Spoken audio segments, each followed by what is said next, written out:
مفتی صاحب یہ جو علماء بنا رہی ہے دعوت اسلامی، اور ہم اگر جو ڈونیشن دے رہے ہیں اس میں ظاہر اس میں بھی خرچ ہوگا، اور بڑا خرچہ بھی دعوت اسلامی کا 2-3 بڑے خرچوں میں سے ایک بڑا خرچہ ہے، تو کیا فرماتے ہیں یہ پیسہ ان ایسی جگہوں پر لگے اس کا کیا ثواب ہے؟ جامعۃ المدینہ جو ہے نا یہ سب پر فائق ہے، واہ، کیونکہ ایک عالم جو ہے اس کا جو فیضان ہے وہ اتنا وسیع ہوتا ہے واہ، کہ اسی کے اندر کتابوں کی تصنیف بھی ہے، اسی میں تفسیریں لکھنا بھی آ جاتا ہے، اسی میں حدیث کی شروعات لکھنا بیسک بھی وہی ہے۔ اسی میں فتوے دینا بھی ہے، اسی میں امام بھی آ جاتے ہیں، اسی میں خطیب بھی آ جاتے ہیں، اسی میں مناظر بھی آ جاتے ہیں، اسی میں مبلغ بھی آ جاتے ہیں، اسی میں جتنے بھی دین کے کاموں کی جو بنیاد ہے نا وہ علماء پر ہے، واہ واہ واہ، اور علماء جو ہے یہ جامعہ میں تیار کیے جاتے ہیں۔ اس لیے جس نے ایک عالم تیار کیا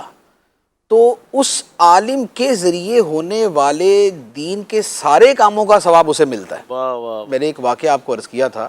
کہ پوری دنیا کے اندر فقہ حنفی سب سے زیادہ ہے، مالکی، شافعی، حنبلی، یہ 4 امام ہیں ہمارے جو، اور فقہ حنفی دنیا میں 70%،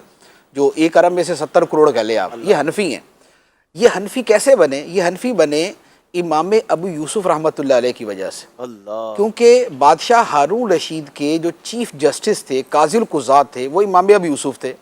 اور دنیا بھر میں جو حکومت تھی اسلامی حکومت، اس کے جو فرما روا تھے وہ ہارون رشید بادشاہ تھے، ٹھیک ہے، لہذا قاضی القضات یہ تھے، تو انہی کے ذریعے قاضی جو ہے وہ ہر جگہ پر اپوائنٹ کیے گئے، اور انہی کے ذریعے احکام سارے جاری ہوئے۔ اور یہ جو امام ابو یوسف رحمۃ اللہ علیہ ہیں، یہ جو تیار ہوئے تھے، ان پر بھی کسی نے خرچہ کیا تھا۔ ہائے ہائے، یہ خود غریب تھے،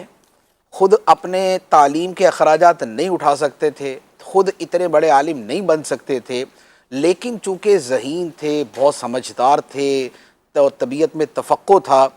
تو امام اعظم ابو حنیفہ رحمۃ اللہ علیہ نے فرمایا کہ تم علم دین حاصل کرو، تمہارا خرچہ میرے ذمہ۔ واہ، تو یہ امام اعظم رضی اللہ تعالیٰ عنہ نے ان کا خرچہ اٹھایا، اور یہ برسوں تک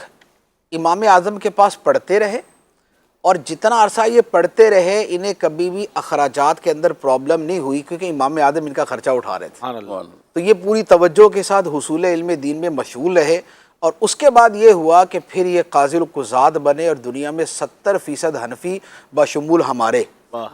بشمول میرے، آپ کے، ہم سب جو بیٹھے ہوئے، یہ امام ابو یوسف رحمۃ اللہ علیہ کا فیضان، اور امام ابو یوسف رحمۃ اللہ علیہ کے علم دین میں جو معاونت کی تھی وہ امام اعظم نے کی تھی۔ امام اعظم کی وہ ایک معاونت جو ہے وہ کروڑوں لوگوں وہ تک کام، سب کا جو ثواب ہے وہ امام اعظم رضی اللہ تعالیٰ عنہ کو وہ ملے، پیسہ ایسا خرچ ہوا، وہ پیسہ۔ اللہ، تو علم دین کا معاملہ یہی ہوتا ہے کہ دیکھیں،